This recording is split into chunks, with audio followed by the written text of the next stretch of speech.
How are you guys doing? Today is Saturday, March 19th, 2022. I'm James Sims, and for this episode of The Elite, I'm going to review yesterday's Elite matchups and performances from Friday, March 18th, which was the second day of the round of 64 for the men's bracket and the first day of the round of 64 for the women's bracket. And of course, I'm going to preview everything that's going on today as we navigate through the world of sports one day at a time. Before I get into it, in addition to the March Madness tournaments, we are towards the end of the NBA season as more teams are starting to clinch playoff spots and more teams are starting to get eliminated from playoff contention. Not to mention that also because we are in the 2022 year, we are closing in on the end of the soccer season as we enter yet another weekend of competitive domestic soccer or at least within Europe. Starting off with the men's tournament to end the round of 64 last night, looking at the very first game in the South region, this would be the 7-10 matchup between Ohio State and Loyola Chicago. This matchup would, of course, be taking place itself in Pittsburgh. And this would be the very first matchup right before Villanova, Delaware. In this first matchup, 7-seed Ohio State would end up beating 10-seed Loyola Chicago 54-41. The Buckeyes won this game by 13 after outscoring Loyola Chicago by 8 in the second half.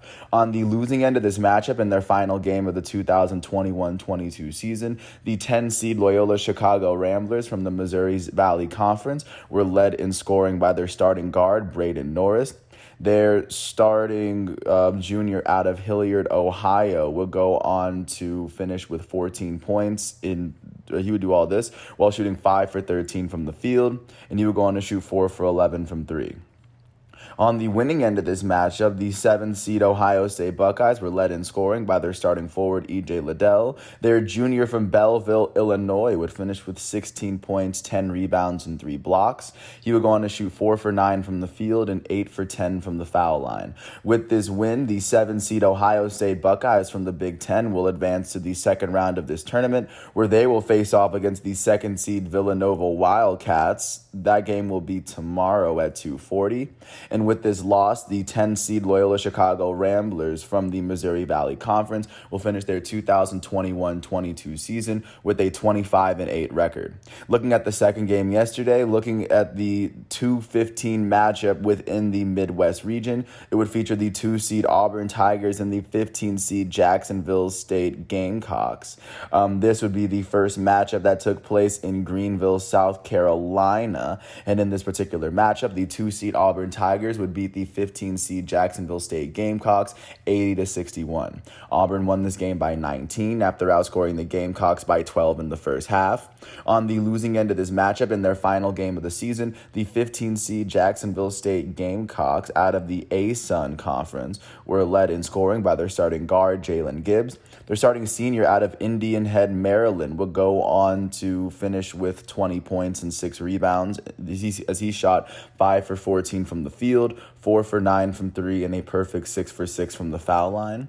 On the winning end of this matchup, the 2nd-seed Auburn Tigers were led in scoring by their starting forward, Jabari Smith. Their freshman out of Fayetteville, Georgia, would go on to finish with 20 points, 14 rebounds, and of course a poster dunk on the day. He would go on to shoot 6 for 13 from the field, 4 for 7 from 3, and 4 for 6 from the foul line. With this win, the 2-seed Auburn Tigers will advance to the second round of this March Madness tournament. They will be playing against 10-seed Miami tomorrow at 7:45. And with this loss, the 15-seed Jacksonville State Gamecocks out of the ASUN Conference will go on to finish their season with a 21-11 record. Now looking at the 3-14 matchup in the West region, the 3-seed Texas Tech Red Raiders faced off against the 14-seed Montana State Bobcats. This game would be taking place, or looking at this matchup, because this was the West region's matchup, this game would be taking place in San Diego. And in this matchup, 3-seed Texas Tech would end up beating 14-seed Montana State 97-62. The Red Raiders won this game by 35 after outscoring the Bobcats by 27 in the first half. On the losing end of this matchup in their final game of the season, the 14-seed Montana State Bobcats were led in scoring by their starting guard, Xavier Bishop. Their senior from Springfield, Illinois, would go on to finish with 12 points in 27 minutes. He shot 3 for 8 from the field, 2 for 4 from 3, and a perfect 4 for 4 from the foul line. On the winning end of this matchup, the Texas Tech Red Raiders were led in scoring by their guard, Terrence Shannon Jr., and their forward, Bryson Williams. Terrence Shannon Jr., their junior out of Chicago, Illinois, would go on to finish with 20 points and 6 assists, as well as 2 blocks. He would do all this while shooting 5 for 7 from the field, 3 for 4 from 3, and 7 for 8 from the foul line. Bryson Williams would finish with 20 points in 17 minutes. He shot 8 for 10 from the field and 4 for 5 from 3. And then Texas Tech starting forward Kevin Obanor, their senior out of Houston, Texas, would go on to finish with 10 points and 11 rebounds in 27 minutes. He shot 5 for 7 from the field. With this win, the 3-seed Texas Tech Red Raiders from the Big 12 will advance to the second round of the West region, and their next matchup will be against the 11-seed Notre Dame Fighting Irish. That game will be tomorrow at 7:10. With this loss, the 14-seed Montana State Bobcats will finish their 2021-22 season with a 27-8 record coming out of the Big Sky Conference. Now looking at the 3-14 matchup in the East region, the Purdue Boilermakers would face off against the Yale Bulldogs, and this matchup itself would be taking place in Milwaukee. In this matchup, 3-seed Purdue would end up beating 14-seed Yale 78-56. The Boilermakers won this game by 22 after outscoring Yale by 13 in the first half. On the losing end of this matchup, the 14th seed Yale Bulldogs were led in scoring by their starting guard, Azar Swain. Their starting senior out of Brockton, Massachusetts, would go on to finish with 18 points in 33 minutes. He shot 8 for 19 from the field. Like I said, Azar Swain, their starting senior from Brockton. Like I said, that will be the last game of Yale, or the last leading scorer for Yale this season. On the winning end of this matchup, the 3-seed Purdue Boilermakers would be led in scoring by their starting guard, Jaden Ivey. Their sophomore out of South Bend, Indiana, would go on to finish with 22 points and 2 steals. He shot 6 for 13 from the field, 3 for 6 from 3, and 7 for 9 from the foul line. With this win, the 3-seed Purdue Boilermakers out of the Big Ten will enter the second round of this matchup with a 28-7 record. Their next matchup will be against the 6-seed Texas Longhorns tomorrow at 8:40. With this loss, the 14-seed Yale Bulldogs out of the Ivy League will finish their 2021-22 season with a 19-12 record. Now looking at the 2-15 matchup in the South region, the 2-seed Villanova Wildcats would face off against the 15-seed Delaware Blue Hens. This matchup will be taking place in Pittsburgh after Ohio State beat Loyola Chicago.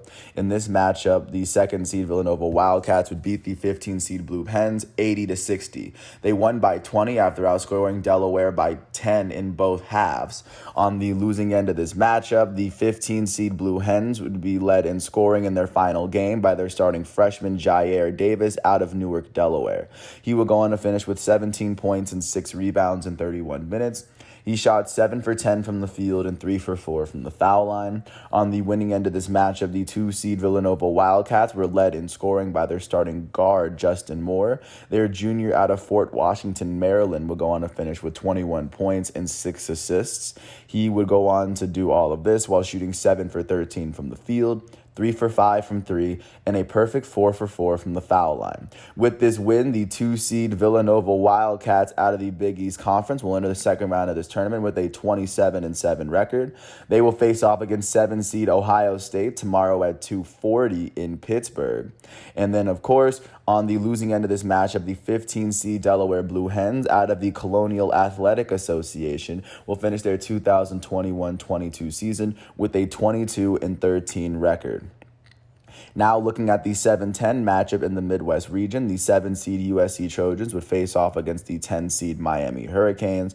This matchup will be taking place in Greenville after Auburn beat Jacksonville State. In this matchup, the 10-seed Miami Hurricanes would beat the 7-seed USC Trojans 68-66 to advance to the second round, as they outscored the Trojans by 11 points in the first half. On the losing end of this matchup in their final game of the 21-22 season, the 7-seed USC Trojans were led in scoring by their starting guard, Drew Peterson. Their senior out of Libertyville, Illinois, would go on to finish with 17 points and 5 rebounds in his final game. He would go on to shoot 7 for 15 from the field and 3 for 7 from 3. On the winning end of this matchup, the 10-seed Miami Hurricanes out of the ACC would be led in scoring by their starting guard, Isaiah Wong.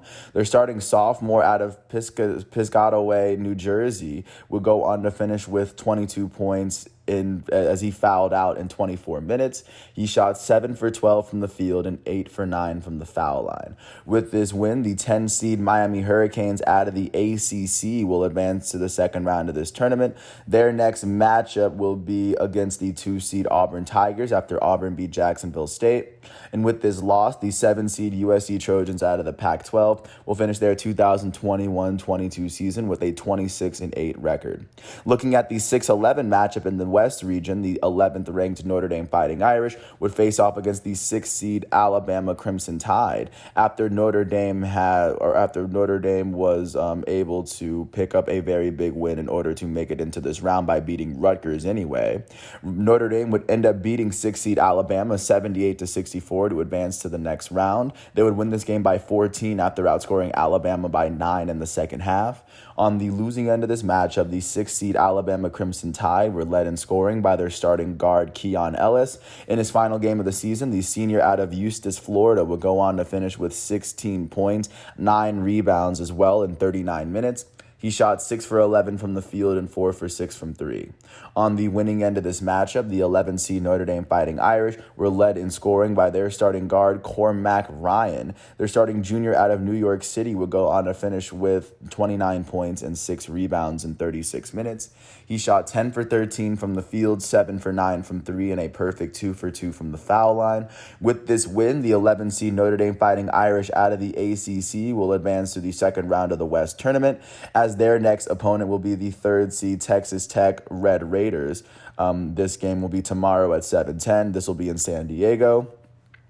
And on the losing end of this matchup, the 6th seed Alabama Crimson Tide out of the SEC will finish their 2021-22 season with a 19-14 record.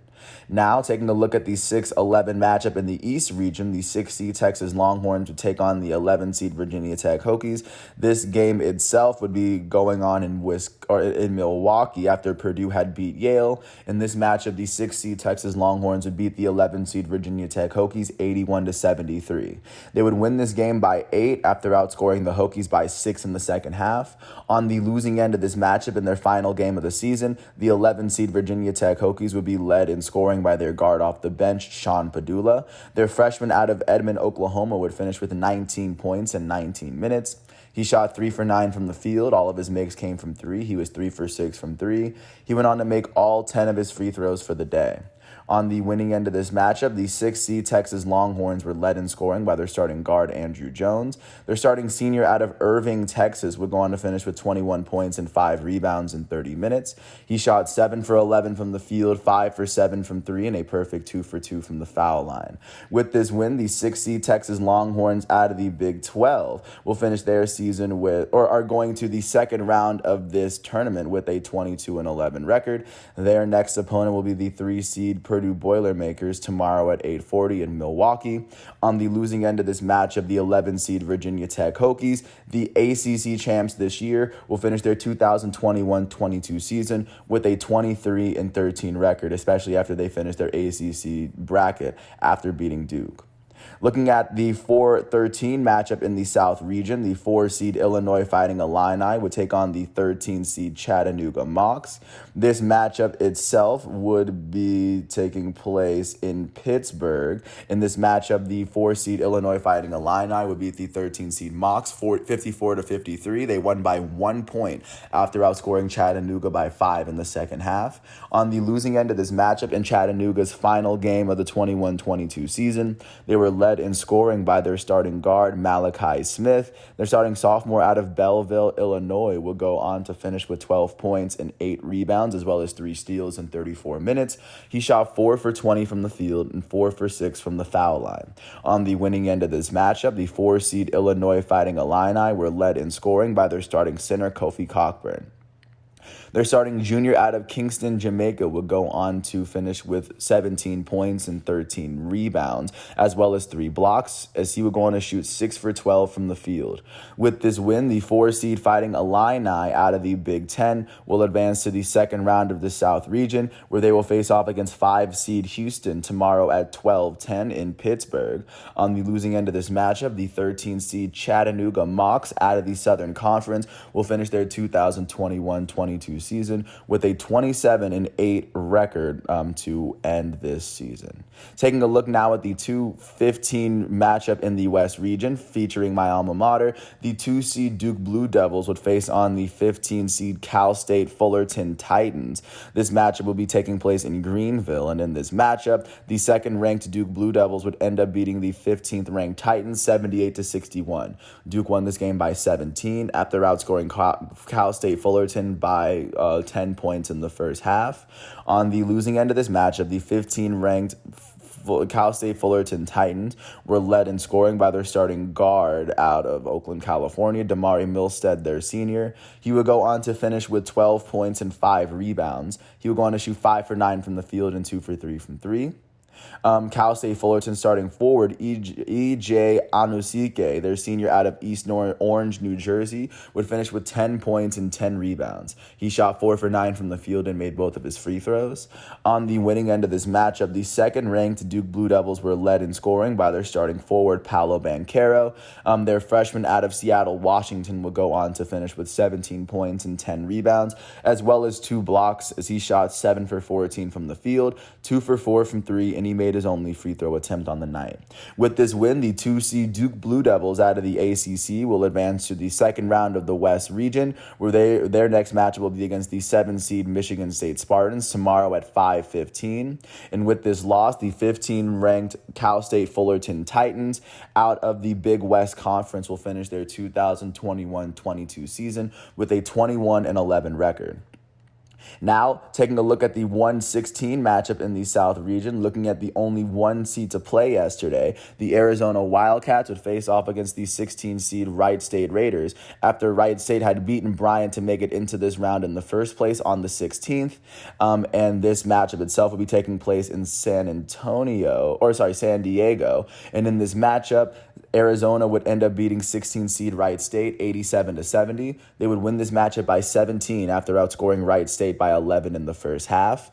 On the losing end of this matchup, the 16-seed Wright State Raiders would be led in scoring by their starting forward, Grant Basile. Their starting junior out of Pewaukee, Wisconsin, will go on to finish with 21 points, 5 rebounds, 2 steals, and 3 blocks, as he would go on to shoot 8 for 20 from the field, 3 for 9 from 3, and 2 for 3 from the foul line. On the winning end of this matchup, the top-seeded Arizona Wildcats would be led in scoring in this matchup by their starting guard, the 2021-22 Pac-12 Player of the Year, Benedict Mathurin. Their starting sophomore out of Montreal would go on to finish with 18 points and 5 rebounds.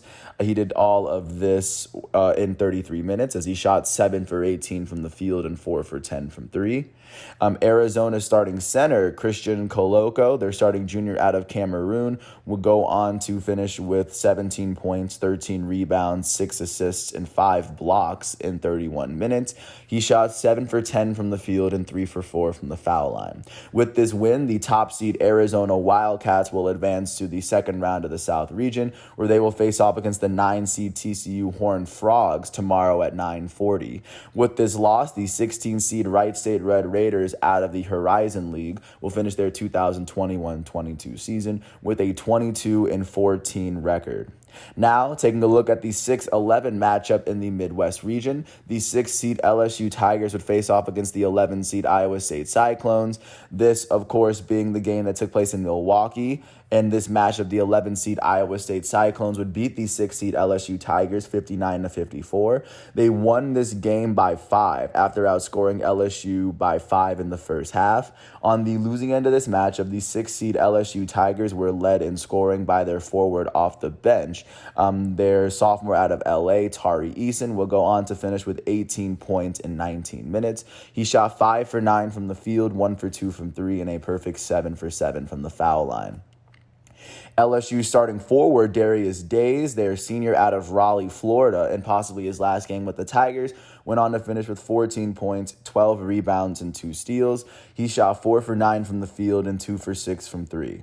On the winning end of this matchup, the 11-seed Iowa State Cyclones were led in scoring by their starting guard, Tyrese Hunter. Their freshman out of Racine, Washington, will go on to finish with 23 points of his own, as he added 5 steals as well. He shot 8 for 13 from the field, and he was 7 for 11 from 3. With this win, the 11-seed Iowa State Cyclones out of the Big 12 will advance to the second round of the Midwest region. And looking at the Midwest region, their next matchup will be against the 3-seed Wisconsin Badgers from the Big Ten. And on the losing end of this matchup, the 6-seed LSU Tigers out of the SEC will finish their 2021-22 seasons with a 22-12 record. Jumping out to the 7-10 matchup in the West region, the 7-seed Michigan State Spartans would face off against the 10-seed Davidson Wildcats, as this matchup would be taking place in Greenville, South Carolina, after Duke beat Cal State Fullerton. In this matchup, 7-seed Michigan State would end up beating 10-seed Davidson 74-73. They won by 1, as the difference would be the 1 point in the first quarter. The second half was tied up completely. On the losing end of this matchup in their final game of the season, the 10-seed Davidson Wildcats were led in scoring by their starting forward, Luka Brajkovic, their senior out of Austria. He will go on to finish with 18 points in 22 minutes. He shot 8 for 10 from the field, 1 for 2 from 3, and he would shoot 1 for 3 from the foul line. On the winning end of this matchup, the 7-seed Michigan State Spartans would be led in scoring by their starting forward, Joey Hauser. Their senior out of Stevens Point, Wisconsin, would go on to finish with 27 points and 8 rebounds. He would do all this while shooting 9 for 12 from the field. He shot 4 for 6 from 3, and he shot 5 for 6 from the foul line. With this win, the 7-seed Michigan State Spartans out of the Big Ten will advance to the second round of the West region of the bracket. Their next matchup will be against my alma mater, the 2nd-seed Duke Blue Devils. This game will be tomorrow at 3:20 in Greenville, South Carolina. And with this loss, the 10-seed Davidson Wildcats out of the Atlantic 10 will finish their 2021-22 season with a 27-7 record on the year. Jumping out to the 5-12 matchup in the South region, the 5-seed Houston Cougars would face off against the 12-seed UAB Blazers. This matchup would, of course, be taking place in Pittsburgh after Illinois had beaten Chattanooga. In this matchup, Houston would beat UAB 82-68. They won by 14 to make it into the second round after outscoring UAB by 9 in the first half. On the losing end of this matchup, the 12-seed UAB Blazers would be led in scoring by their starting guard, Jordan Walker. Their starting junior out of Port Washington, New York, would go on to finish with 17 points and 5 assists, as well as 5 turnovers. He shot 6 for 10 from the field and 4 for 5 from the foul line. UAB's starting forward, KJ Buffin, their junior out of Gainesville, Georgia, would go on to finish with 10 points, 11 rebounds, and 3 steals, as he shot 4 for 7 from the field and a perfect 2 for 2 from the foul line in UAB's last game. On the winning end of this matchup, the 5-seed Houston Cougars would be led in scoring by their starting guard, Kyler Edwards. Their starting senior out of Arlington, Texas, would go on to finish with 25 points and 7 rebounds in 37 minutes. He would go on to shoot 9 for 15 from the field, 6 for 8 from 3, and he would make 1 of his 2 free throws of the day. With this win, the 5-seed Houston Cougars out of the American Athletic Conference will go on to face off against the 4-seed Illinois Fighting Illini tomorrow at 12:10 in Pittsburgh. And on the losing end of this matchup, the 12-seed UAB Blazers out of Conference USA will finish their season with a 27-8 record. Taking a look now at the 8-9 matchup in the South region, the 9-seed TCU Horned Frogs would beat the 8-seed Seton Hall Pirates 69-42. They would win this game by 27 after they outscored Seton Hall by 18 in the second half. On the losing end of this matchup, the 8-seed Seton Hall Pirates would be led in scoring by their starting guard, Miles Cale, and then their guard off the bench, Jameer Harris. Their starting guard, Miles Cale, their senior out of Middleton, Delaware, would go on to finish with 11 points in 35 minutes. He would go on to shoot 4 for 15 from the field and 3 for 6 from 3. Off the bench, Jameer Harris, their senior out of North Brunswick, New Jersey, would finish with 11 points in 32 minutes. He shot 3 for 11 from the field and a perfect 3 for 3 from 3. On the winning end of this matchup, the 9-seed TCU Horned Frogs were led in scoring by their starting guard, Mike Miles. Their starting sophomore out of Highlands, Texas, would go on to finish with 21 points in 28 minutes. He shot 9 for 18 from the field, 1 for 2 from 3, and a perfect 2 for 2 from the foul line. With this win, the 9-seed TCU Horned Frogs out of the Big 12 will advance to the second round of the South region of this matchup, where they will face off against the 1-seed Arizona Wildcats in San Diego. This game will be tomorrow at 9:40. With this loss, the 8-seed Seton Hall Pirates out of the Big East will finish their 2021-22 seasons with a 21-11 record on the year. Taking a look at what's going on today, or looking at the last game yesterday at the 3-14 matchup in the Midwest region, the 3-seed Wisconsin Badgers would face off against the 14-seed Colgate Raiders. This matchup itself would be taking place in Milwaukee after Iowa State had beaten LSU. In this matchup, 3rd-seed Wisconsin would beat 14-seed Colgate 67-60. Wisconsin would win this game by 7 after outscoring Colgate by 7 in the second half. On the losing end of this matchup, the 14-seed Colgate Raiders would be led in scoring by their starting guard, Nelly Cummings. Their starting senior out of Midland, Pennsylvania, will go on to finish with 20 points and 6 rebounds and 6 assists in his final game of the season. He would shoot 8 for 20 from the field and a perfect 2 for 2 from the foul line. On the winning end of this matchup, the 3-seed Wisconsin Badgers would be led in scoring by the Big Ten Player of the Year this year, Johnny Davis. He finished with 25 points, 8 rebounds, and 2 steals in 37 minutes. He shot 8 for 20 from the field, 4 for 10 from 3, and a perfect 5 for 5 from the foul line.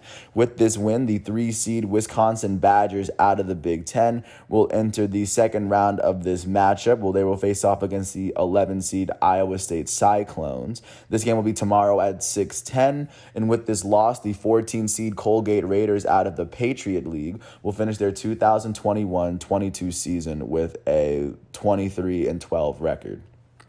So now going into today, there are 32 teams left in the tournament, and I will follow this up with a preview of the men's round of 32 matchup.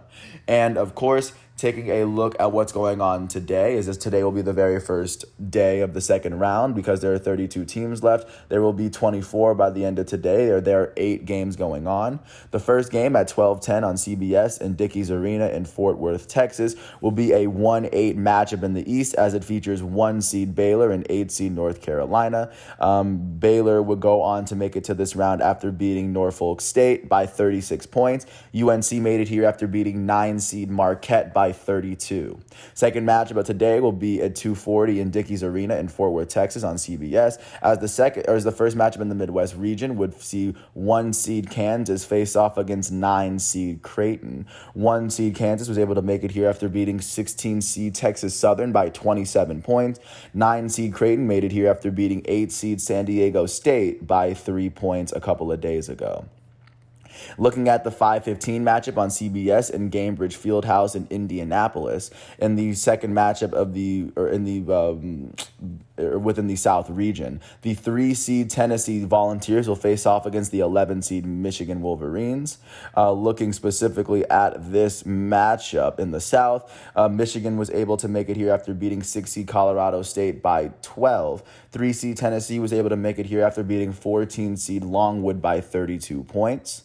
Looking at the fourth matchup of the day at 6:10 on TNT and KeyBank Center in Buffalo, New York, the 4 seed in the Midwest region Providence will face off against the 12 seed Richmond. Looking at this division in itself, 4 seed Providence made it here after beating 13 seed South Dakota State by 9 points. 12 seed Richmond was able to make it here after beating 5 seed Iowa by 4 points in the last round. Fifth game of the day will be at 7:10 on TBS in the Moda Center as 4 seed UCLA from the East region will face off against the 5th seed St. Mary's Gaels. 4 seed UCLA was able to make it into this round after beating 13 seed Akron by 4. 5th seed St. Mary's made it into this round after beating 12 seed Indiana by 29 in the last round. At 7:45 in Gainbridge Fieldhouse in Indianapolis, it will be a 7:15 matchup in the East region as 7 seed Murray State will face off against 15 seed St. Peter's. 7 seed Murray State was able to make it here after beating 10 seed San Francisco by 5 in the first round. 15 seed St. Peter's was able to make it here after beating 2 seed Kentucky by 6 points. Taking a look now at what's going on at 8:40 on TNT and KeyBank Center, the 4 seed Arkansas Razorbacks are going to face off against the 12 seed New Mexico State Aggies. This will be in the West region. 4 seed Arkansas was able to make it into this round after beating 13 seed Vermont by 4 points. 12 seed New Mexico State was able to make it here after beating 5 seed UConn by 7. This matchup will be, like I said, at 8:40. And then the last but not least game that will be on at 9:40 in TBS will be the 1-9 matchup in the West region as 1st seed Gonzaga will face off against 9 seed Memphis.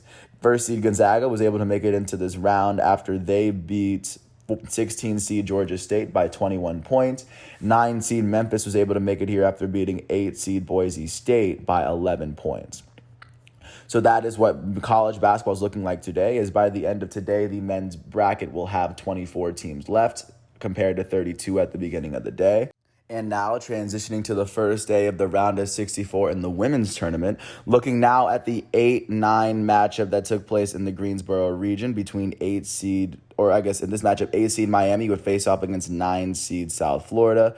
Within this, looking at this matchup, this would take place in Columbia, South Carolina. In this matchup, the 8 seed Miami Hurricanes would end up beating 9 seed South Florida 78-66 in South Carolina's home stadium.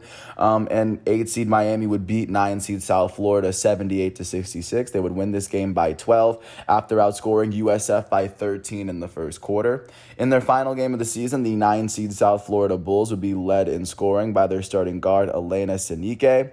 USF starting sophomore out of Greece would go on to finish with 21 points in 38 minutes. She shot 7 for 16 from the field, 2 for 5 from 3, and 5 for 6 from the foul line. On the winning end of this matchup, the 8 seed Miami Hurricanes would be led in scoring by their starting guard, Carla Erzhevek. Their starting senior out of Croatia will go on to finish with 14 points and 5 rebounds in 33 minutes. She shot 5 for 10 from the field and 2 for 4 from 3, as well as a perfect 2 for 2 from the foul line. With this win, the 8 seed Miami Hurricanes out of the ACC will advance to the second round of this tournament with a 21-12 record, as they will face off against 1 seed South Carolina tomorrow at 3 o'clock in the first day of the second round. And then, of course, with this loss, the 9 seed South Florida Bulls out of the American Athletic Conference will finish their 2021-22 season with a 24-9 record to, of course, finish their year.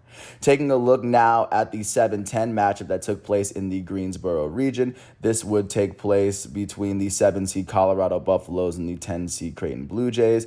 And, of course, this matchup will be taking place in Iowa City, Iowa, in what would be Iowa's home court. Or it would be on Iowa's home court. In this matchup, the 10 seed Creighton Blue Jays would end up beating the 7 seed Colorado Buffaloes 84-74. They would win this game by 10 after outscoring Colorado by 9 in the second quarter. On the losing end of this matchup, the 7 seed Colorado Buffaloes would be led in scoring by their starting guard, Jalen Sherrod. Their starting junior out of Birmingham, Alabama, would go on to finish with 27 points in 34 minutes. She shot She would finish with 27 points, 5 rebounds, 5 assists, and 2 steals. She shot 11 for 15 from the field, 2 for 4 from 3, and 3 for 5 from the foul line. On the winning end of this matchup, the 10-seed Creighton Blue Jays would be led in scoring by their guard off the bench, Morgan Maley. Their starting sophomore out of Nebraska would finish with 20 points and 8 rebounds. She shot 7 for 15 from the field, 2 for 5 from 3, and a perfect 4 for 4 from the foul line. With this win, the 10-seed Creighton Blue Jays out of the Big East will advance to the second round of this tournament with a 21-9 record. Their next matchup will be against the 2-seed Iowa Hawkeyes tomorrow at 1 o'clock. And on the losing end of this matchup, the 7-seed Colorado Buffaloes out of the Pac-12 will finish their 2021-22 season with a 22-9 record to finish it off. Taking a look now at the 7-10 matchup in the Wichita region, the 10-seed South Dakota Coyotes would face off against the 7-seed Ole Miss Rebel in Waco, Texas in Baylor Stadium. In this matchup, 10-seed South Dakota would beat 7-seed Ole Miss 75-61. They won this game by 14 after outscoring Ole Miss in the first 3 quarters combined, or in each one, outscoring Ole Miss by 9 in the first half. On the losing end of this matchup, the 7-seed Ole Miss Rebels would be led in scoring by their guard off the bench, Angel Baker. Their senior out of Indianapolis, Indiana, would go on to finish with 23 points and 2 steals in 36 minutes. She shot 8 for 19 from the field, 2 for 4 from 3, and 5 for 6 from the foul line. On the winning end of this matchup, the 10-seed South Dakota Coyotes were led in scoring by their starting forward, Hannah Zervin, and their guard, Chloe Lamb. Zervin, South Dakota State starting senior out of Minnesota, will go on to finish with 20 points, 7 rebounds, and 3 steals. She shot a perfect 7 for 7 from the field. She would go on to make her only 3, and she shot 5 for 8 from the foul line. South Dakota State starting guard Chloe Lamb, their starting senior out of South Dakota, would go on to finish with 20 points, 6 rebounds, and 2 steals. She shot 7 for 14 from the field, 2 for 4 from 3, and a perfect 4 for 4 from the foul line. With this win, the 10-seed South Dakota Coyotes out of the Summit League will advance to the second round of the Wichita region, as their next matchup will be, or I guess looking at their matchup will be against 2-seed Baylor tomorrow at 6 o'clock. On the losing end of this matchup, the 7-seed Ole Miss Rebels will finish their 2021-22 season out of the SEC with a 23-9 record. With that said, taking a look now at the 1-16 matchup in the Greensboro region, the number 1 seed South Carolina Gamecocks would face off against the 16-seed Howard Bison on the South Carolina home court. South Carolina would go on to win this game 79-21. They would go on to win this particular matchup by 58 points. They outscored Howard 22-2 in the first 2 quarters. They outscored them 44-4 in the first half. They would go on to outscore Howard as well, 35-17 in the second half. On the losing end of this matchup in their final game of the 21-22 season, the 16-seed Howard Bison would be led in scoring by their starting guard, Ayanna Warren. Their starting junior out of Maryland would go on to finish with 8 points and 5 rebounds in 38 minutes. She shot 2 for 13 from the field and made all 4 of her free throws. On the winning end of this matchup, the hometown first seed South Carolina Gamecocks will be led in scoring by their starting forward, Aaliyah Boston, and then their forward off the bench, Sanaya Fegan. Aaliyah Boston, their junior out of the Virgin Islands, will go on to finish with 10 points, 12 rebounds, 3 steals, and 3 blocks. She shot 4 for 7 from the field and a perfect 2 for 2 from the foul line. Their forward off the bench, Sanaya Fegan, their freshman out of Ellenwood, Georgia, would go on to finish with 10 points and 7 rebounds. She would go on to make all 3 of her attempts from the field as she shot 4 for 6 from the foul line. With this win, the first seed South Carolina Gamecocks out of the SEC will advance to the second round of this tournament with a 30-2 record, as they are now 15-2 on their home court. Of course, with this win, their next matchup will be in Columbia against the 8-seed Miami Hurricanes tomorrow at 3 o'clock. And then, of course, on the losing end of this matchup, the 16 seed Howard Bison out of the Mid-Eastern Athletic Conference will finish their 2021-22 season with a 21-10 record. Now, with that said, taking a look at the 5-12 matchup in the Spokane region, the 5 seed Virginia Tech Hokies would face off against the 12 seed Florida Gulf Coast Eagles, as this matchup itself would be taking place in College Park, Maryland, in Maryland's home arena. In this matchup, 12 seed Florida Gulf Coast will get the best of 5th seed Virginia. They won this game 84-81, and they were going to outscore the Hokies by 7 in the third quarter to take full advantage of this game. On the losing end of this matchup, the 5 seed Virginia Tech Hokies out of the ACC would be led in scoring by their starting center, Elizabeth Kitley. Their starting junior out of Summerfield, North Carolina, would go on to finish with 42 points, more than half of Virginia Tech's scoring. She would go on to finish with 8 rebounds as well. She shot 16 for 17 from the field and 10 for 14 from the foul line. On the winning end of this matchup, the 12th seed Florida Gulf Coast Eagles were led in scoring by their starting guard, Kirsten Bell. Their starting junior out of Alliance, Ohio, will go on to finish with 22 points, 8 rebounds, and 3 steals in 33 minutes. She would go on to finish with shooting 8 for 18 from the field and 4 for 6 from the foul line. With this win, the 12th seed Florida Gulf Coast Eagles out of the ASUN Conference will advance to the second round of this region, where they will go on to face off against 4 seed Maryland on Maryland's home court. With this loss, the 5 seed Virginia Tech Hokies out of the ACC will finish their 2021-22 season with a 23-10 record. Taking a look now at the 8-9 matchup in the Wichita region, the 8 seed Nebraska Cornhuskers would face off against the 9 seed Gonzaga Bulldogs, as this matchup itself was going on to take place as this matchup would be taking place in Louisville, Kentucky, in Louisville's home stadium. In this particular matchup, 9 seed Gonzaga would end up beating 8 seed Nebraska 68-55. They would go on to win this matchup by 13 after they outscored Nebraska by 5 points in the second and then by 8 in the third, by 13 points in the middle 2 quarters. On the losing end of this matchup, the 8 seed Nebraska Cornhuskers would be led in scoring by their starting guard, Sam Habe. Their starting junior out of Moorhead, Minnesota, would go on to finish with 20 points, 6 rebounds, and 3 steals in 35 minutes. She shot 6 for 15 from the field, 2 for 4 from 3, and 6 for 7 from the foul line.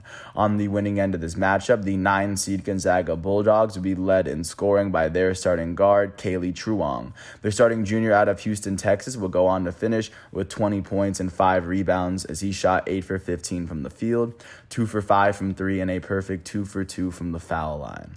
With this win, the 9 seed Gonzaga Bulldogs out of the West Coast Conference will advance to the second round of the Wichita region of the March Madness tournament with a 27-6 record.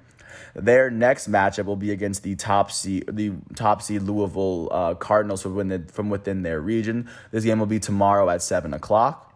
With this loss, the 8 seed Nebraska Cornhuskers out of the Big Ten will finish their 2021-22 season with a 24-9 record. Now taking a look at the 2-15 matchup in the Wichita region, the 2 seed Baylor Bears would face off against the 15 seed Hawaii Rainbow Wahine, which is the female version of the Rainbow Warriors.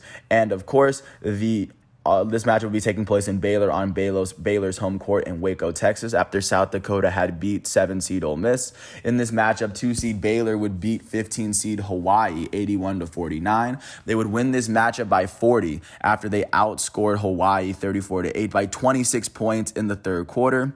They would also go on to outscore Hawaii by 9 in the first half.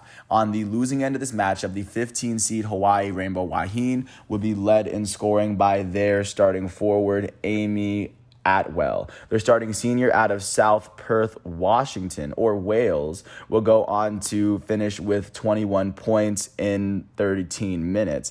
She would go on to shoot 8 for 20 from the field, 6 for 15 from 3, and a perfect 7 for 7 from the foul line.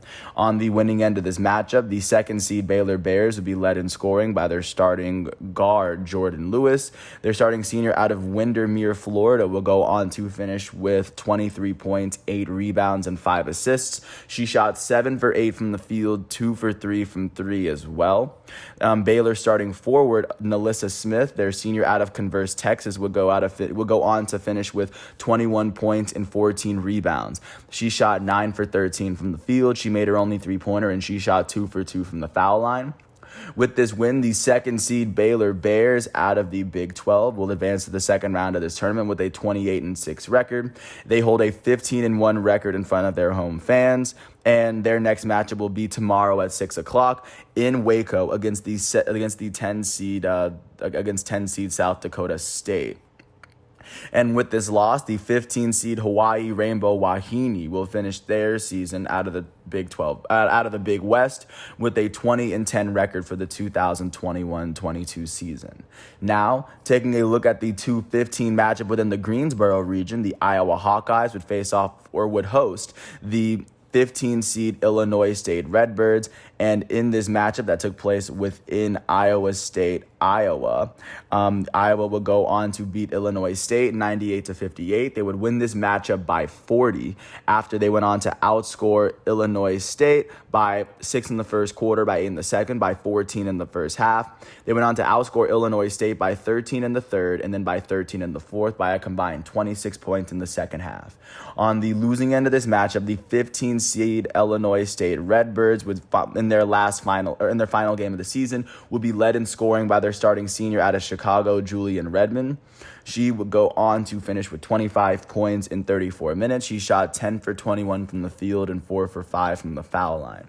On the winning end of this matchup, the 2 seed Iowa Hawkeyes would be led in scoring by their starting guard, Caitlin Clark. Their sophomore out of Des Moines, Iowa, would go on to finish with 27 points, 6 rebounds, 10 assists, and 3 steals. She would do all of this in 33 minutes. She shot 9 for 15 from the field. She would shoot a perfect 7 for 7 from the foul line as well. With this win, the 2 seed Iowa Hawkeyes will advance to the second round of this tournament in the Greensboro region out of the Big Ten with a 24-7 record. They are now 12-4 in front of their hometown fans. Their next match will be against the 10 seed Creighton Blue Jays at their Creighton had beaten Colorado within that stadium earlier. With this loss, the 15 seed Illinois State Redbirds out of the Missouri Valley Conference would finish their 2021-22 seasons with a 19-14 record. Now, of course, following that up and taking a look at the 4-13 matchup in what would be the Spokane region, the 4-seed Maryland Terrapins would host the 13-seed Delaware Blue Hens. This matchup would be in College Park, Maryland, and this game would come right after Florida Gulf Coast had beaten Virginia Tech. In this matchup, 4-seed Maryland would end up beating 13-seed Delaware 102-71. They would win this game by 31 points after outscoring Delaware by 10 in the first quarter. They would outscore Delaware by 14 in the third quarter to outscore Delaware by 21 in the second half as a whole.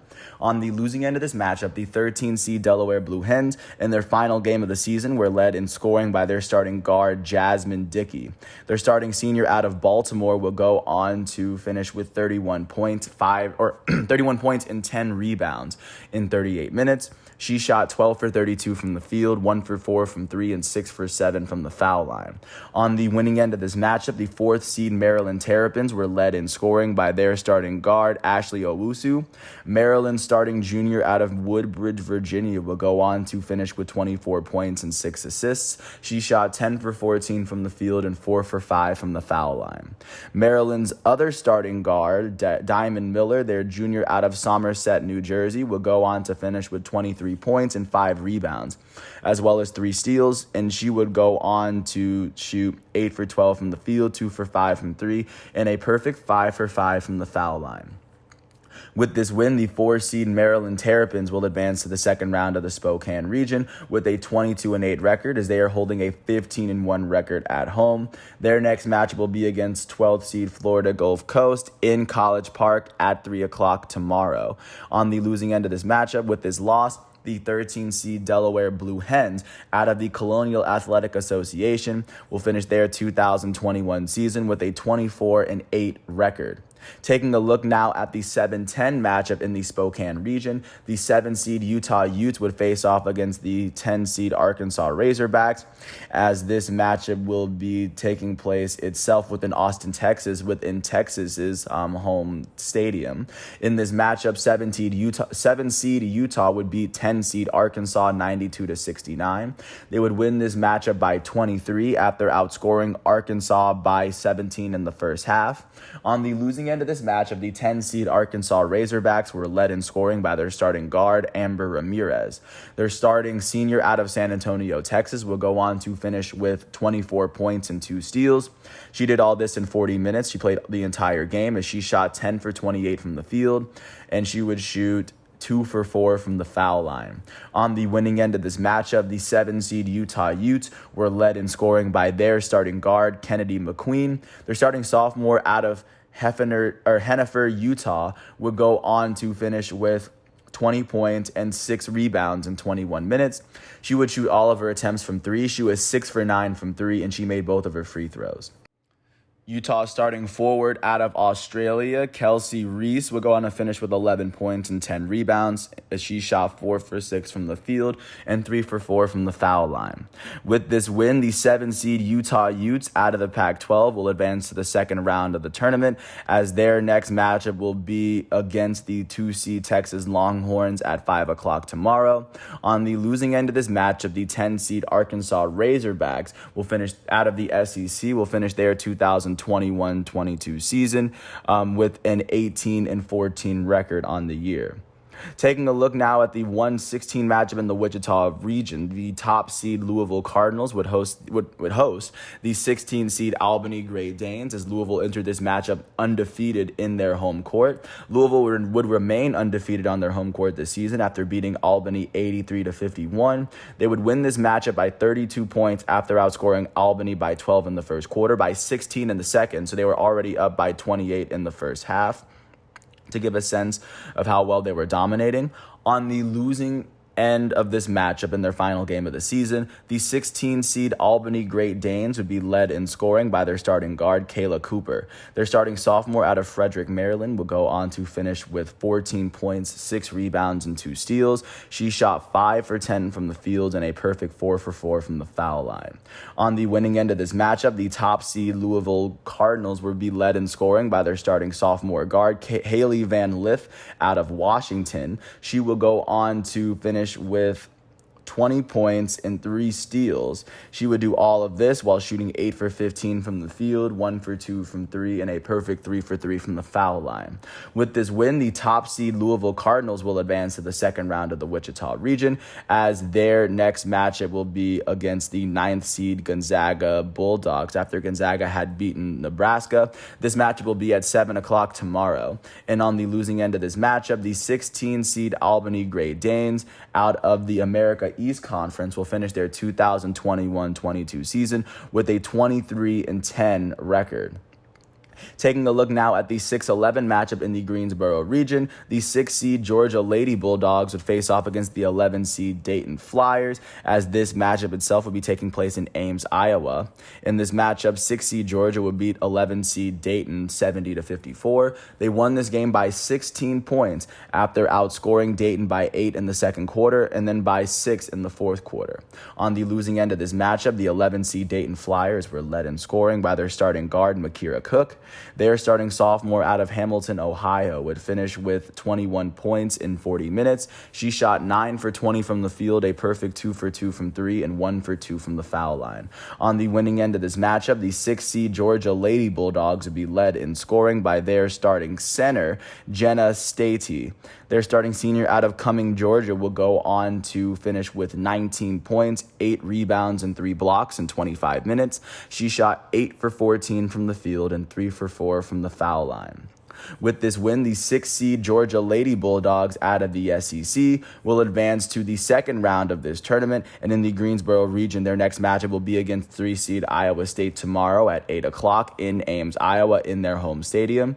And on the losing end of this matchup, the 11 seed Dayton Flyers out of the Atlantic 10 will finish their 2021-22 season with a 26-6 record.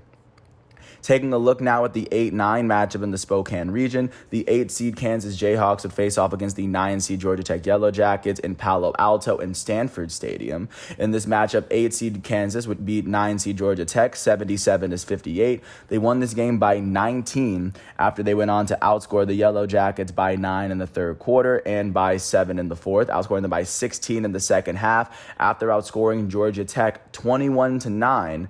By, of course, 12 points in the second quarter. On the losing end of this matchup, the 9 seed Georgia Tech Yellow Jackets in their final game of the season were led in scoring by their starting forward Digna Stroutmane. Their starting senior out of Latvia will go on to finish with 18 points, 6 rebounds, and 4 steals. She shot 8 for 11 from the field and 2 for 4 from 3. On the winning end of this matchup, the 8 seed Kansas Jayhawks were led in scoring by their starting guard, Holly Kurzgeider, their junior out of Oklahoma. She will go on to finish with 19 points, 5 rebounds, and 2 steals in 32 minutes. She shot 6 for 13 from the field, 3 for 4 from 3, and 4 for 5 from the foul line. Kansas's starting forward, Ayana Chatzilianti, sorry if I butchered the name, their sophomore out of Greece, will go on to finish with 15 points and 10 rebounds. She shot 6 for 11 from the field. She made her only three-pointer, and she shot 2 for 4 from the foul line. With this win, the 8 seed Kansas Jayhawks out of the Big 12 will enter the next round of this tournament with a 21-9 record. Taking a look at their next matchup, they will face off against 1 seed Stanford tomorrow at 9 o'clock. And then taking a look at looking at the losing end of this matchup, with this loss, the 9 seed Georgia Tech Yellow Jackets out of the ACC will finish their 2021-22 season with a 21-11 record. Taking a look now at the 2-15 matchup in the Spokane region, the 2 seed Texas Longhorns would host the 15 seed Fairfield Stags. In this matchup, Texas would beat Fairfield 70-52. They would go on to win this matchup by 18 after they outscored Fairfield by 20 points in the first half, by 16 in the second quarter. On the losing end of this matchup, they outscored Fairfield by 21 in the second half, my bad. On the losing end of this matchup, the 15 seed Fairfield Stags were led in scoring by their starting forward, Lou Lopez Sanchal. Their starting senior out of France will go on to finish with 17 points, 5 rebounds, and 2 steals in 30 minutes. She shot 5 for 10 from the field, a perfect 2 for 2 from 3, and 5 for 6 from the foul line. Off the bench, on the winning end of this matchup, the 2 seed Texas Longhorns would be led in scoring by their starting guard, Rory Harmon, and their starting center, Lauren Ebo. Rory Harmon, their starting guard, their freshman out of Houston, Texas, will go on to finish with 10 points, 11 rebounds, 11 assists, and 2 steals in 33 minutes. She shot 4 for 9 from the field alongside her double-double. Texas's starting center, Lauren Ebo, their starting senior out of Washington, D.C., will go on to finish with 10 points and 7 rebounds. She shot 4 for 6 from the field and a perfect 2 for 2 from the foul line. Not to mention, Texas's leading scorer actually came off the bench. Their freshman out of Moore, Oklahoma, Aaliyah Moore, would finish with 18 points and 10 rebounds in 20 minutes. She shot 4 for 7 from the field and a perfect 10 for 10 from the foul line. With this win, the 2 seed Texas Longhorns out of the Big 12 will advance to the second round of this tournament with a 27-6 record, as they have a 13-3 record at home. Their next matchup at home will be against the 7 seed Utah Utes, after Utah had beaten Arkansas in Austin prior to that game. On the losing end of this matchup, the 15 seed Fairfield Stags out of the Metro Atlantic Athletic Conference will finish their season with a 25-7 record. That's how their 2021-22 season comes to an end. Taking a look now at the 3-14 matchup in the Greensboro region, the 3-seeded Iowa State Cyclones would end up hosting the 14-seed UT Arlington Mavericks in Ames, Iowa. In this matchup, 3-seed Iowa State would beat 14-seed UT Arlington 78-71. They won this game by 7 after outscoring the Mavericks by 13 points in the second half to overcome their 6-point deficit. On the losing end of this matchup, the 14-seed Mavericks would be led in scoring by their starting forward, Star Jacobs, in their final game of the season. Star Jacobs, their junior out of Dallas, Texas, would finish with 19 points, 6 rebounds, and 2 steals as she fouled out in 35 minutes. She shot 6 for 15 from the field. On the winning end of this matchup, the 3rd seed Iowa State Cyclones would be led in scoring by their starting guard, Ashley Jones. Their starting senior out of Iowa City, Iowa, would finish with 36 points and 15 rebounds in 40 minutes. She shot 13 for 28 from the field, 4 for 8 from 3, and 6 for 12 from the foul line. Iowa State starting guard, Emily Ryan, their sophomore out of Kansas, would go on to finish with 20 points and 6 assists. She shot 7 for 14 from the field and 2 for 4 from 3 in 30 minutes. With this win, the 3-seed Iowa State Cyclones out of the Big 12 will enter the second round of this tournament with a 27-6 record. They hold a 15-2 record in front of their home crowd. And looking at this tournament, their next matchup will be against the 6-seed UGA Lady Dogs tomorrow at 8 o'clock. On the losing end of this matchup, the 14-seed UT Arlington Mavericks out of the Sun Belt will finish their 2021-22 season with a 20-8 record. Last but not least, looking at the final game of the first day of the round of 64, jumping out to Palo Alto, the 1st seed Stanford Cardinal in the Spokane region hosted the 16-seed Montana State Bobcats. As in this game, they would end up beating Montana State. The end matchup of this game would be 78-37. Stanford would win this game by 41 points after they outscored Montana State 20-0 in the first half. They were up 41-12 in the second half, up by 29 points. They would also go on to outscore Montana State by 13 points in the third quarter. On the losing end of this matchup, the 16-seed Montana State Bobcats, who had to wait until the second quarter to score their first point, were led in scoring by their forward off the bench, Taylor Jansen, in their final game of the season. Their sophomore out of Minnesota would go on to finish with 12 points as she shot 5 for 10 from the field. On the winning end of this matchup, the top-seeded Stanford Cardinal were led in scoring by their guard off the bench, Hannah Jump. Their junior out of San Jose will go on to finish with 15 points in 19 minutes. She shot 5 for 11 from the field as all of her attempts came from 3. Stanford's forward off the bench, Francesca Balibi, their junior out of Colorado, will go on to finish with 12 points and 13 rebounds alongside 2 blocks. She shot 4 for 6 from the field and 4 for 6 from the foul line. Stanford starting forward, Cameron Brink, their sophomore out of Oregon, will go on to finish with 11 points, 11 rebounds, and 4 blocks. She shot 4 for 7 from the field. With this win, the top seed Stanford Cardinal will advance to the second round of the tournament as they hold a 29-3 record, holding a 15-1 record in front of their home fans. With this win, their next match will be against 8 seed Kansas after Kansas had beaten Georgia Tech by 19. And so that is what Stanford, or I guess that's what this matchup is looking like. And of course, with this loss, the 16-seed Montana State Bobcats out of the Big Sky Conference will end their 2021-22 season with a 22-13 record. Those are all of the games that are taking place today, and taking a look at what's going on today in the second round of the round of 64. Starting from the very top at 11:30 on ESPN2. This will be the 8-9 matchup in the Bridgeport region in Reynolds Coliseum in Raleigh, North Carolina. The winner of this matchup will face off against the winner between first seed North Carolina State and, of course, the winner between them and Longwood. Taking a look still within that region, 8 seed, or I guess like I said, Washington's going to play against Kansas State.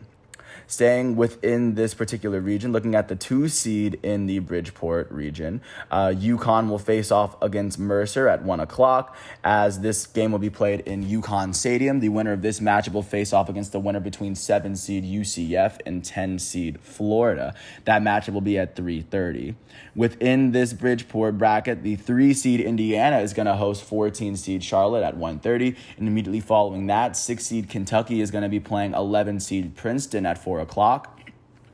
And then the 4 seed in this Bridgeport region, Oklahoma, is going to be facing off against IUPUI at 10 o'clock, as they're going to be playing against the winner between 5 seed Notre Dame and 12 seed Massachusetts. Taking a look now at what's going on in the Wichita region, which is Louisville's portion of the bracket. The 3 seed Michigan is going to host 14 seed American at 3:30, as this will be in Michigan Stadium. But right before that, 6 seed BYU will be playing against 11 seed Villanova in Michigan Stadium. And then the other matchups in this bracket, we're looking at the 4 seed within the Wichita region. 4 seed Tennessee is going to host 13 seed Buffalo. This will be at 3 o'clock. And right after that, in Tennessee Stadium, 5 seed Oregon is going to host 12 seed Belmont to see who's going to take on the winner of Tennessee and Buffalo. That's the Wichita region. Taking a look now at the Spokane region, looking at the last game that still has yet to be played, or looking at the last matchups that have yet to be played. In LSU Stadium, 3 seed LSU is going to host 14 seed Jackson State at 5 o'clock. And right before that, in LSU Stadium, 6 seed Ohio State is going to face off against 11 seed Missouri State. And then looking at the last 2 matchups in Greensboro, looking at the 4 seed in Arizona, the Arizona Wildcats are going to host the 13 seed UNLV Rebels. That's going to be at 10 o'clock. But right before that, in Arizona Stadium, 5th ranked North Carolina is going to face off against 12th seed Stephen F. Austin. Coming into today, there are 48 teams left in the women's bracket. By the end of today, there will be 32 teams. And once all of the first round matchups are done, I will provide a preview for the round of 32 for all of the 32 winners. Now, taking a look at what is going on at basketball at the professional level, looking at the NBA, starting off in Philadelphia. The Philadelphia 76ers hosted the Dallas Mavericks, and the Sixers would end up beating the Mavericks by 10. They would win this game 111-101 after they went on to outscore the Mavericks by 5 in the second half and in the first half as well. On the losing end of this matchup, the Dallas Mavericks were led in scoring by their starting point guard out of Villanova, Jalen Brunson. He finished with 24 points in 33 minutes. He shot 10 for 14 from the field. He shot 2 for 3 from 3, and he shot a perfect 2 for 2 from the foul line. The Dallas Mavericks elite starting shooting guard out of Slovenia, Luka Doncic, finished with 17 points, 7 rebounds, 10 assists, and 6 turnovers in 35 minutes. He shot 5 for 20 from the field, 2 for 10 from 3, and 5 for 9 from the foul line. On the winning end of this matchup, the hometown Philadelphia 76ers were led in scoring by their elite starting center, Joel Embiid. He finished with 32 points, 8 rebounds, 4 assists, 5 steals, and 6 turnovers in 34 minutes. He shot 11 for 20 from the field, 2 for 6 from 3, and 8 for 9 from the foul line. The Sixers' elite starting shooting guard, James Harden, finished with 24 points, 7 rebounds, 12 assists, and 2 steals in 42 minutes. He shot 6 for 14 from the field, 3 for 8 from 3, and he shot 9 for 10 from the foul line. With this win, the Philadelphia 76ers are 43-26. They are now holding the 3rd best record in the East. They've now won their last 2 games, and they have now won 8 of their last 10.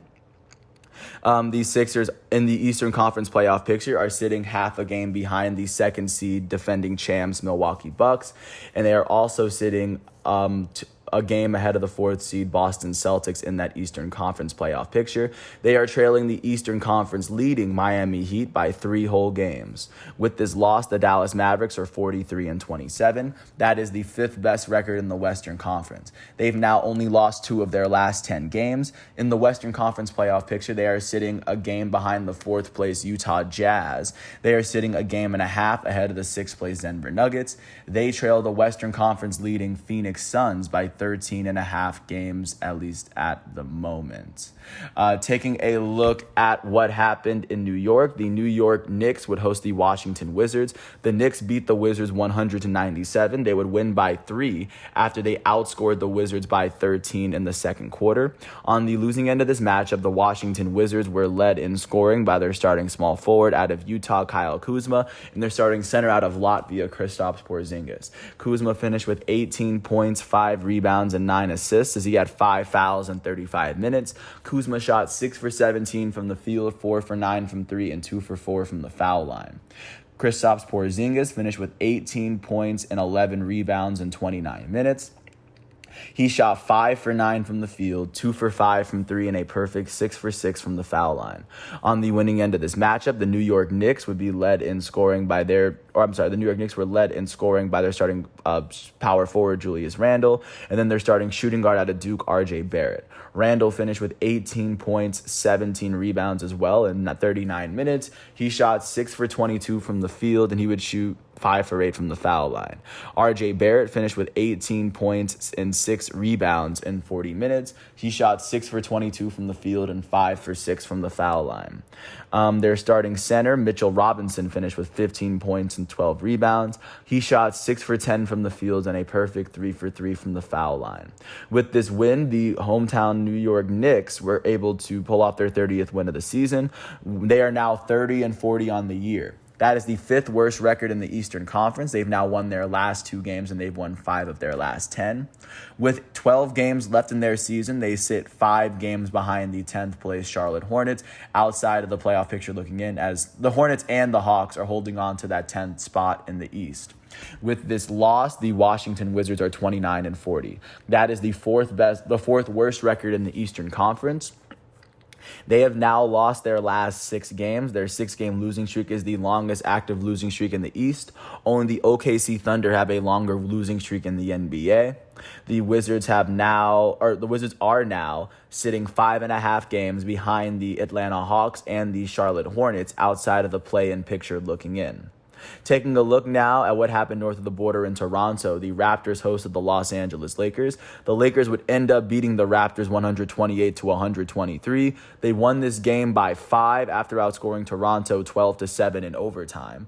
On the losing end of this matchup, the hometown Toronto Raptors were led in scoring by their starting small forward, their rookie Scotty Barnes. Their rookie out of Florida State would finish with 31 points, 17 rebounds, and 6 assists in 42 minutes. He shot 14 for 21 from the field, 1 for 4 from 3, and a perfect 2 for 2 from the foul line. Their starting shooting guard out of Duke, Gary Trent Jr., finished with 23 points in 41 minutes. He shot 8 for 17 from the field, 4 for 8 from 3, and 3 for 4 from the foul line.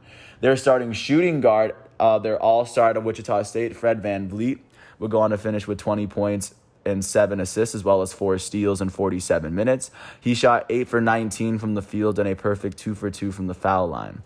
Their starting power forward, Pascal Siakam, would go on to finish with 17 points, 6 rebounds, and 7 assists on the day.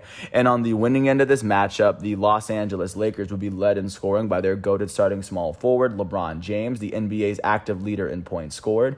He would go on to finish with 36 points, 9 rebounds, 7 assists, and 2 blocks in 45 minutes. He shot 15 for 26 from the field, 2 for 7 from 3, and 4 for 7 from the foul line. The Lakers' goated starting point guard, the NBA's all-time leader in triple-doubles, was able to add another one to his all-time total. He would go on to finish with 22 points, 10 rebounds, and 10 assists in 41 minutes. He shot 8 for 18 from the field, 4 for 7 from 3, and a perfect 2 for 2 from the foul line. With this win, the Los Angeles Lakers are now 30-40. That is the 9th best record in the Western Conference, as they've won 3 of their last 10 games. In the play-in picture, they sit 4.5 games behind the 8th place Los Angeles Clippers. They sit a game ahead of the 10th place New Orleans Pelicans. They are trailing the Western Conference leading Phoenix Suns by 26.5 games at the moment, with 12 games left in their schedule. With this loss, the Toronto Raptors are 39-31. That is the 7th best record in the East. They've now lost 4 of their last 10 games, as they now sit a game behind the 6th seed Cleveland Cavaliers. They sit 2.5 games ahead of the 8th place Brooklyn Nets in the East. They are trailing the Eastern Conference leading Miami Heat by 7.5 games at the moment. Jumping to Atlanta, the Atlanta Hawks hosted the Memphis Grizzlies. The Hawks would end up beating the team with the second best record in the NBA. They won 120-105. They won this matchup by 15 after outscoring the Grizzlies by 7 in the first quarter and then by 12 in the second, outscoring them by a combined 19 points in the first half. On the losing end of this matchup, the Memphis Grizzlies were led in scoring by their all-star starting point guard Ja Morant out of Murray State. He finished with 29 points, 3 rebounds, 4 assists, and 6 turnovers in 33 minutes. He shot 11 for 23 from the field and 7 for 9 from the foul line. On the winning end of this matchup, the hometown Atlanta Hawks were led in scoring by their shooting guard off the bench, Bogdan Bogdanovic. He finished with 30 points, 2 rebounds, 3 assists, and 3 steals in 30 minutes. He shot 9 for 15 from the field, 5 for 6 from 3, and 7 for 8 from the foul line. And of course, with this win, the Atlanta Hawks are now 35-35. They were able to win this game without Trae Young. That is the fifth, or they are tied with the Hornets for the 9th best record in the Eastern Conference. The Hawks have won 6 of their last 10 games. Sitting alongside the Hornets, they sit a game and a half behind the 8th place Brooklyn Nets, and they are currently sitting 5 games ahead of the 11th place or the 11th place New York Knicks, who are the first team outside of the picture looking in, as the Hawks have 12 more games left in their regular season. With this loss, the Memphis Grizzlies are now 48-23. That is the second best record in the NBA, win percentage wise, as they've only lost 3 of their last 10 games. In the Western Conference playoff picture, they trail the leading Phoenix Suns by 9 games. They sit half a game ahead of the Warriors, who hold the third best record in the conference at the moment. Jumping out to Brooklyn, the Nets hosted the Portland Trailblazers. The Brooklyn Nets beat the Portland Trailblazers 128-123. They won by 5 after outscoring the Trailblazers by 5 in the fourth quarter. They went in completely tied. They had to outscore the Trailblazers by 18 points in the second half. They had to outscore them by 13 in the third quarter to tie the game up. On the losing end of this matchup, the Portland Trailblazers were led in scoring by their starting shooting guard, Josh Hart. He went on to finish with 25 points, 5 rebounds, and 7 assists in 40 minutes. He would go on to shoot 9 for 18 from the field, 3 for 8 from 3, and 4 for 5 from the foul line. Their starting point guard out of Crespi High School, Brandon Williams, finished with 24 points, 6 rebounds, 5 assists, and 3 steals, as he shot 10 for 19 from the field in 37 minutes. He would go on to shoot 3 for 7 from 3 and 1 for 3 from the foul line as well. On the winning end of this matchup, the Brooklyn Nets were led in scoring by their goated starting power forward, Kevin Durant. He went on to finish with 38 points, 6 rebounds, 6 assists, and 8 turnovers in 38 minutes. He shot 11 for 15 from the field, 2 for 3 from 3, and he shot 14 for 15 from the foul line. Their starting shooting guard, Seth Curry, will go on to finish with 27 points and 2 steals in 38 minutes. He shot 9 for 14 from the field, 7 for 11 from 3, and a perfect 2 for 2 from the foul line. And then with this win, the Brooklyn Nets are now 37-34. That is now the 8th best record in the East. They've now won 5 of their last 10 games. They are currently sitting 10 games behind the Eastern Conference leading Miami Heat. As in the Eastern Conference playoff picture, they are sitting 2.5 games behind the 7th place Toronto Raptors. They are sitting a game and a half ahead of the Atlanta Hawks and the Charlotte Hornets, who are tied for the 9th best record in the East. With this loss, the Portland Trailblazers are 26-43. That is the 4th worst record in the Western Conference. They've now lost their last 3 games, and they've lost 9 of their last 10. They are currently sitting 2.5 games behind the 10-seed New Orleans Pelicans, as the Trailblazers are currently sitting on 69 games. They have 13 games left in their season. Taking a look now at what happened in Miami, the Miami Heat hosted the Oklahoma City Thunder. The Heat were able to beat the Thunder 120-108 to clinch their division and clinch the very first playoff spot in the East. The Heat would win this game by 12 after they outscored the Thunder by 14 in the second and then by 9 in the third, by 23 in the middle quarters. On the losing end of this matchup, the Oklahoma City Thunder were led in scoring by their starting point guard out of Kentucky, Shai Gilgeous-Alexander. He finished with 26 points, 7 rebounds, and 2 blocks in 33 minutes. He shot 9 for 17 from the field and 7 for 9 from the foul line. Off the bench, Oklahoma City's point guard Tre Mann would finish with 25 points and 8 rebounds in 28 minutes. He shot 10 for 19 from the field and 5 for 11 from 3. And then Oklahoma City starting center Alex Pukasevsky will go on to finish with 10 points, 15 rebounds, and 5 assists in 34 minutes. He shot 5 for 12 from the field. On the winning end of this matchup, the hometown Miami Heat were led in scoring by their guard off the bench, Tyler Hero. He went on to finish with 26 points and 7 rebounds in 28 minutes. He shot 9 for 13 from the field, 2 for 4 from 3, and a perfect 6 for 6 from the foul line. With this win, the Miami Heat are 47-24. That is the best record in the East. And because they have clinched their division, they are the first team in the East to, of course, clinch the playoffs, as they have 12 more wins than the Atlanta Hawks, as they have 11 more games left in their season. At the moment, they have won their last 2 games. They've won 7 of their last 10. They sit 2.5 games ahead of the second place defending champs Milwaukee Bucks to get a sense of where they are. And with this loss, the Oklahoma City Thunder are now 20-50. That is the second worst record in the Western Conference, as they've now lost 8 of their last 10 games. No, they've lost their last 8 games. Their 8-game losing streak is the longest active losing streak in the NBA. The Thunder have lost 9 of their last 10 games. At the moment, they trail the 10-seed New Orleans Pelicans by 9 games outside of the playoff picture, as the Thunder have 12 games left. The Thunder are the team in the West that is in danger of being eliminated from playoff contention next. Taking a look at what happened in Houston, the Houston Rockets would host the Indiana Pacers. The Pacers would beat the Rockets 121-118 to effectively knock the Houston Rockets out of playoff contention. The Pacers would win this matchup by 3. They would win it 121-118 after they had to come from behind and outscore the Rockets by 15 points in the fourth quarter after they were trailing by 12 coming into the fourth. On the losing end of this matchup, the hometown Houston Rockets were led in scoring by their starting center, Christian Wood. He would go on to finish with 32 points, 13 rebounds, 7 assists, 2 steals, and 3 blocks in 34 minutes. He shot 11 for 14 from the field, 4 for 6 from 3, and he shot 6 for 8 from the foul line. Their starting shooting guard, last year's number 2 overall pick, Jalen Green, finished with 20 points, 5 rebounds, and 6 assists. He did all this in 37 minutes as he shot 6 for 15 from the field, 1 for 5 from 3, and he shot a perfect 7 for 7 from the foul line. On the winning end of this matchup, the Indiana Pacers were led in scoring by their starting point guard, Malcolm Brogdon. He went on to finish with 25 points in 35 minutes. The former NBA Rookie of the Year shot 11 for 19 from the field and made his only free throw.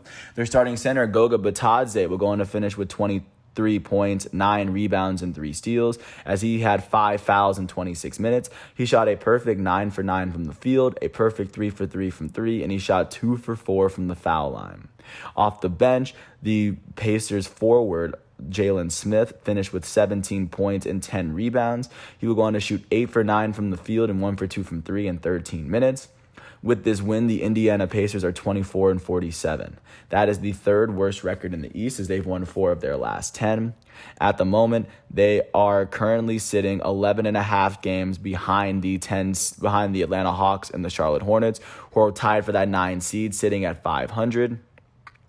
As the Pacers are currently holding, the Pacers right now only have 11 games left in their season, so it looks as though they may be the next team that is effectively out. They are the third team that has been knocked out of playoff contention yesterday. There are 4 teams left, or there are 4 teams that have been eliminated, as the Pacers were the 4th yesterday. And then on the losing end of this matchup, the Houston Rockets are now 17-53. That is currently the worst record in the NBA win percentage wise. They've lost their last 4 games, and they've lost 8 of their last 10. They have the second longest active losing streak in the West. Only the Thunder have a longer losing streak in the conference. And they are currently trailing the 10-seed New Orleans Pelicans by 12 games, as the Rockets have 12 games left in their schedule. And with this, the Houston Rockets are the first team in the Western Conference to be eliminated from playoff contention. With that said, taking a look now at what is going on in San Antonio within the same state, the San Antonio Spurs hosted the New Orleans Pelicans. The Pelicans would end up beating the Spurs 124-91. They would win this game by 33 after they outscored the Spurs by 25 in the first quarter. They would go on to outscore them by 31 for the first half. And on the losing end of this matchup, the hometown San Antonio Spurs would be led in scoring by their starting shooting guard, Devin Vassell. He finished with 18 points in 31 minutes. He shot 6 for 13 from the field, 3 for 7 from 3, and 3 for 4 from the foul line. Within their starting lineup, their all-star starting point guard, DeJounte Murray, finished with 17 points, 9 rebounds, 5 assists, and 5 turnovers in 34 minutes.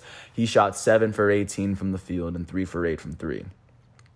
On the winning end of this matchup, the New Orleans Pelicans were led in scoring by their starting shooting guard, C.J. McCollum. He finished with 20 points in 28 minutes. He shot 8 for 19 from the field and 3 for 4 from 3. Their starting center, Jonas Valanciunas, would finish with 16 points and 12 rebounds in 21 minutes. He shot 7 for 11 from the field. He made his only three-pointer, and he shot 1 for 2 from the foul line. With this win, the New Orleans Pelicans are 29-41 as they are holding the 10th best record in the West. They've won 5 of their last 10 games. In the Western Conference play-in picture, they are sitting a game behind the 9th place Los Angeles Lakers. They are sitting 2.5 games ahead of the 11th place San Antonio Spurs, who are the first team on the outside of the picture looking in. With this loss, the San Antonio Spurs are 27-44.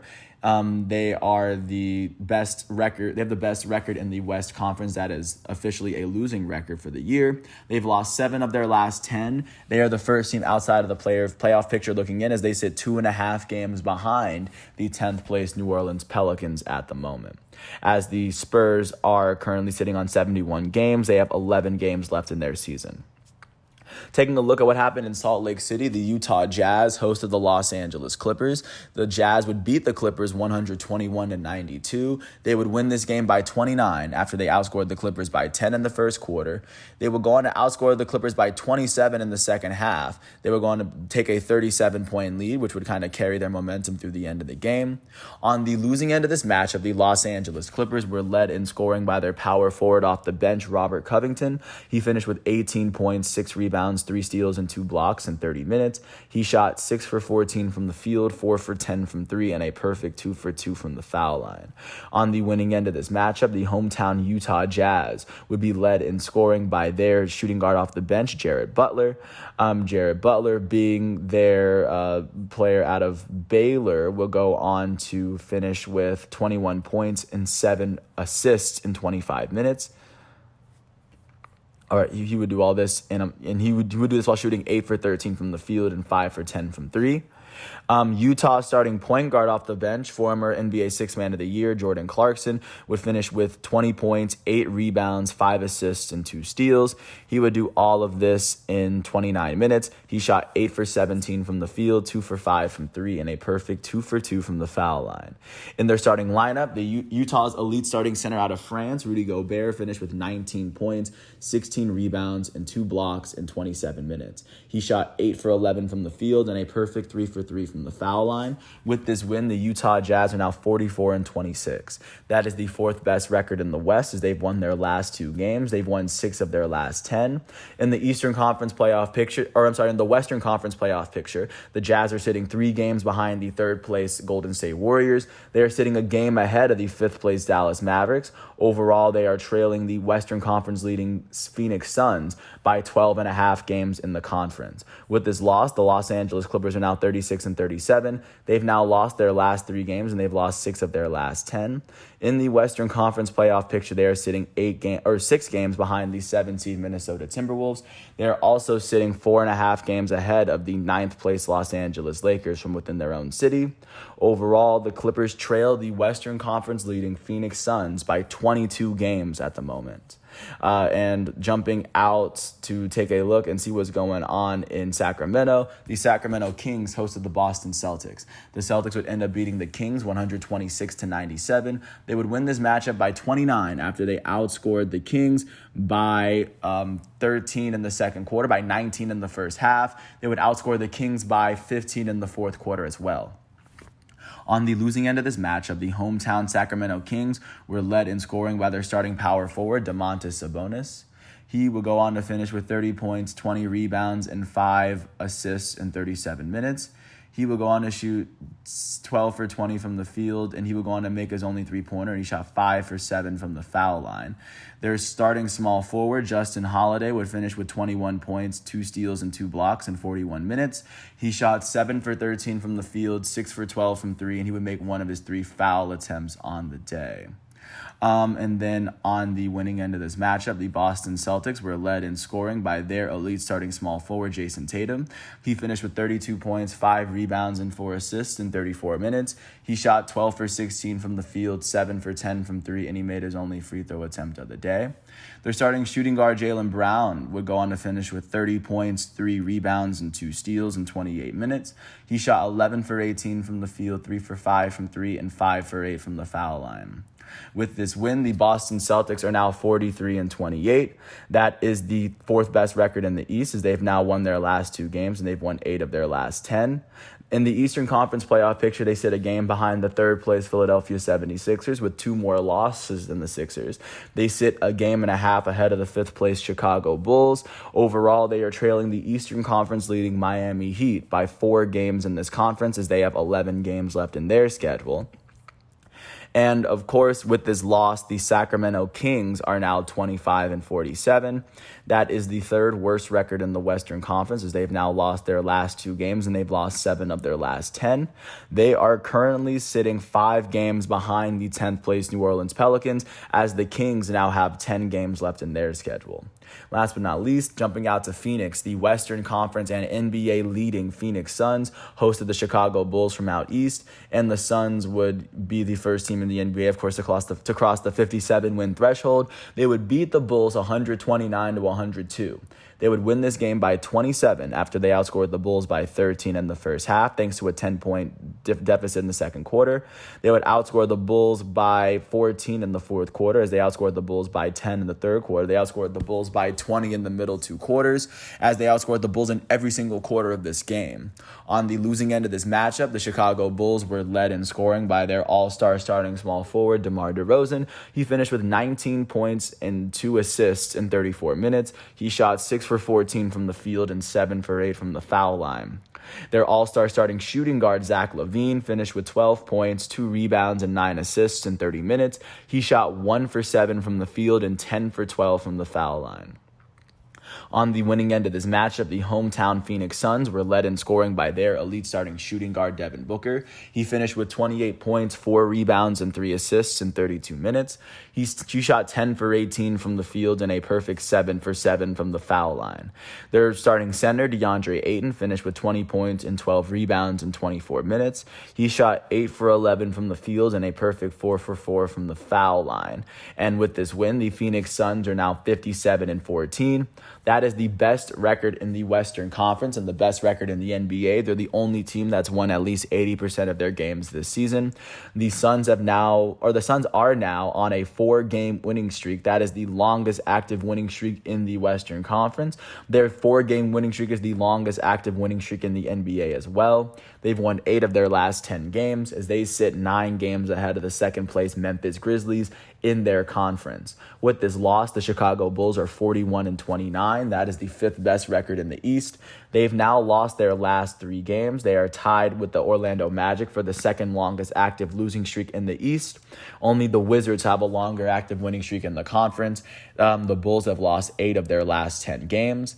In the Eastern Conference playoff picture, they sit a game and a half behind the 4th place Boston Celtics. They sit a game ahead of the 6th place Cleveland Cavaliers for the moment. Overall, the Bulls trail the Eastern Conference leading Miami Heat by 5.5 games. That is what the NBA is looking like following yesterday's games. Taking a look at what's going on today. Today is Saturday. There will be a lot of college basketball going on, but the primetime matchup will be on 7 o'clock on NBA TV in the Spectrum Center, as the Charlotte Hornets, who are tied for the 9th best record in the East, are going to host the Dallas Mavericks, who hold the 5th best record in the West. Hornets enter this matchup having won their last 3 games, 2nd longest active winning streak in the East. They've won 6 of their last 10. Alongside the Hawks, they sit a game and a half behind the 8th seed Brooklyn Nets. Dallas Mavericks enter this matchup having won 8 of their last 10. They are currently trailing the 4 seed Utah Jazz by a game in the playoffs. Looking at the games that aren't on prime time, at at 5 o'clock, the Minnesota Timberwolves are going to host the defending champs Milwaukee Bucks in the Target Center. At 8 o'clock, the Cleveland Cavaliers are going to host the Detroit Pistons at 8. And then right after, or at the same time, the Washington Wizards are going to host the Los Angeles Lakers in Capital One Arena as Russell Westbrook takes on his former team. Not to mention that Kyle Kuzma is going to face off against his former team along with other players that were traded from the Lakers to the Wizards. With that said, taking a look at what's going on with soccer, there weren't any big, serious games yesterday, but taking a look at what's going on today as we enter another weekend, as we get closer and closer to the end of these seasons. Looking first in England, first in the Premier League, Arsenal is going to face off against Aston Villa at 8:30. I'm looking at where Arsenal is sitting coming into this matchup. They're sitting fourth in the Premier League. They are with a win here, they can move to within 5 points behind third place Chelsea, as a win could create space between them and fifth place Man United. In the English FA Cup, which particularly in this round being the quarterfinal round, Middlesbrough is going to host Chelsea. Chelsea currently holding the third best record in England. A win here, of course, would get them to the semifinal rounds for this one of two domestic cups in England. Moving up the European subcontinent from west to east, jumping to Spain now. Atletico Madrid will face off against Rayo Vallecano at 4 o'clock. They'll be the only top four Spanish team facing off today. Atletico Madrid enters this matchup tied with Barcelona with one more game played than Barcelona in the table. A win would temporarily put Atletico Madrid into third place for La Liga. Taking a look now at what the French Ligue 1 is looking like. The reigning Ligue 1 champs Lille is going to face off against Nantes at 4 o'clock. Lille enters this matchup holding the sixth best record in France. A win here would move them closer to fifth place, but it wouldn't actually get them over as they sit 4 points behind fifth place Strasbourg in the table. And they're going to be facing off against Nantes, who holds the seventh best record in France, sitting 1 point below Lille, so it's not going to be an easy feat. Moving up, taking a look at what's going on in Italy, looking at the very top team in the Serie A. AC Milan is going to face off against Cagliari at 3:45. Cagliari holds the fourth worst record in Italy, as AC Milan is currently sitting 3 points ahead of second place Napoli. Second place Napoli is going to host Udinese at 10 o'clock this morning. Udinese holds the 14th best record in Italy, as a win here could help Napoli at least temporarily tie or possibly pass Milan in the standings, because even though they'd be tied, Napoli has a better goal differential. And then the third best team in Italy, Inter Milan, is going to host Fiorentina at 1 o'clock. Inter Milan sits 1 point behind Napoli with one less game played. A win here versus Fiorentina, the eighth best team in Italy, could very well see them jump into that second spot in Italy temporarily. Last but not least, jump into Germany. The reigning Bundesliga champs, Bayern Munich, are going to host FC Union Berlin. This is the rematch of the very first Bundesliga game that I've ever been to. Bayern Munich enters this matchup with the best record in the Bundesliga. They sit 4 points ahead of second place Borussia Dortmund. And that's virtually what I have for you, everything that's going on today. Once all of today's exhibitions and matchups are done, I'm going to come back tomorrow on Sunday, March 20th. And until then, I want to thank everyone for listening to possibly my longest piece of the year, because of March Madness. This is the only day of the year in which, or yesterday was the only day of the year in which it was first round games in the men's and women's side of the bracket. I will follow this up with a preview for the round of 32 for the men's bracket. And once tomorrow's done, I'll do the same for the women's bracket. But with that said, I do want to thank everyone for listening to all hour and a half, 95 minutes of this piece. I want to thank the ESPN, the NCAA, the NBA, and FIFA websites for giving me all the stats and figures I need. Without them, I would not be able to do anything close to put this episode together, so I do thank them. And with that said, I want to thank everyone once again for listening. I do apologize for the names that I butchered. I eventually plan on getting them right one day. And thanks for listening. I do hope all is well, and I'll catch you with another episode, another piece tomorrow. Today is Saturday, March 19th, 2022, out here. I'm James Sims. This is The Elite. Thanks for listening to this piece, and peace out. I'll catch you with more right after this.